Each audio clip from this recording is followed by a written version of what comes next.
Hi, welcome to Relationship Ready. Thanks for coming. Sometimes we're jerks. Sometimes our partners are jerks. But who is generally the jerk? That's what we're going to explore today. The differences and the gender differences in jerks. Jerks are generally people who come off as insensitive, as callous, as dismissive, or as mean. And there's a huge gender difference culturally that we are shifting, but we're not there yet. Whereas men have generally been seen as decisive, in control, smart, intelligent, and take charge kind of people, when they can be dismissive or mean or jerks. So that's about perception.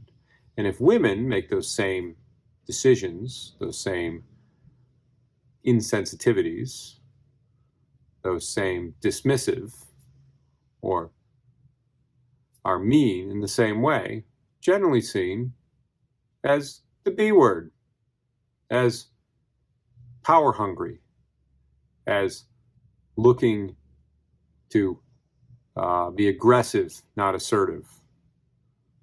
And that's a major gender difference that hopefully we can correct, because masculinity is not about power over others. Masculinity is about power over yourself.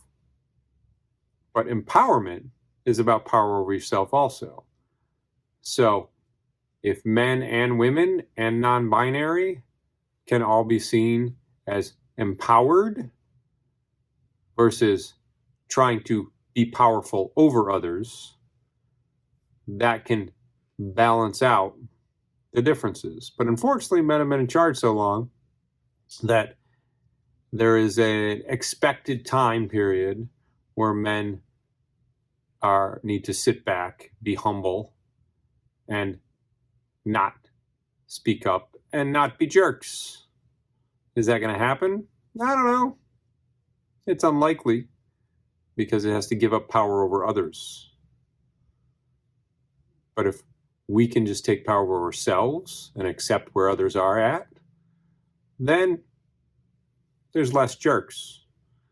Because if you can look at yourself and look at your partner and decide, am I trying to be in charge of them? Am I trying to tell them what to do? Am I trying to get them to do a thing that I think is best for them, but they don't agree with it?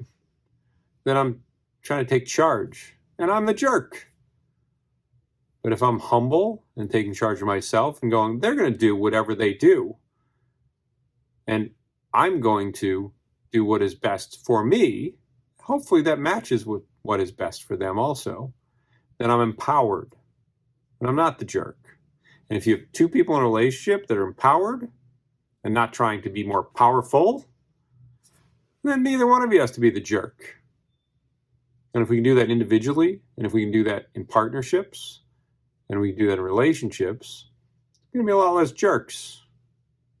So how do we get there? Well, one of the keys is recognizing that although it's not okay, men are expected to be in charge and women are expected to be submissive. Those expectations, those systemic expectations, are what overlay all of us and take generations, 2 to 3 generations, to change. Because even people who are like, no, I don't like this, I think it should be different now, you can do that in your bubble, and that's how you make change. But those bubbles keep expanding over generations. That way you become on the right side of history or the wrong side of history.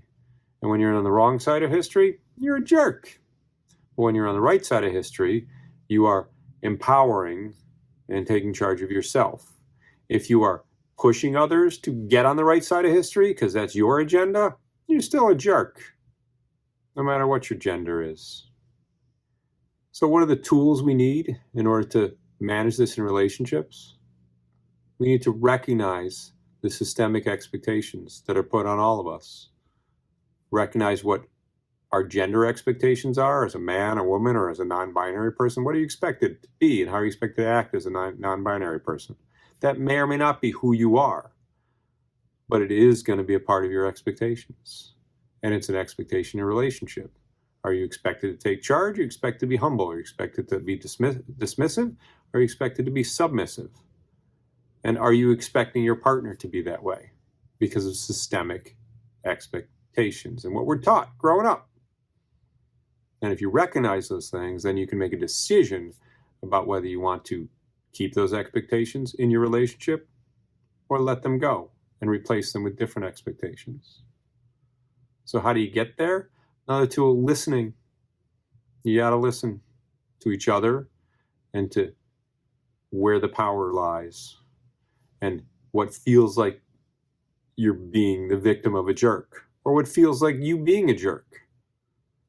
And if you can listen to those things, you can correct those. If you don't listen to them, you're going to keep doing the same thing and making the same mistakes over and over again. All genders make decisions. But if you make decisions for yourself about what's best and what you want to achieve and ask for support, not demand it, then you can not be a jerk. But as soon as you expect or demand of others, that's where the jerk thing comes in. So those are some of the tools to be able to be aware of and change the expectations for who's a jerk, who's in charge, who has power, and the different gender expectations of each other. So what do we talk about today? We talked about those gender expectations. We talked about systemic change. We talked about individual change within your bubble and what you can take charge of and what you have effect over, which is truly just you.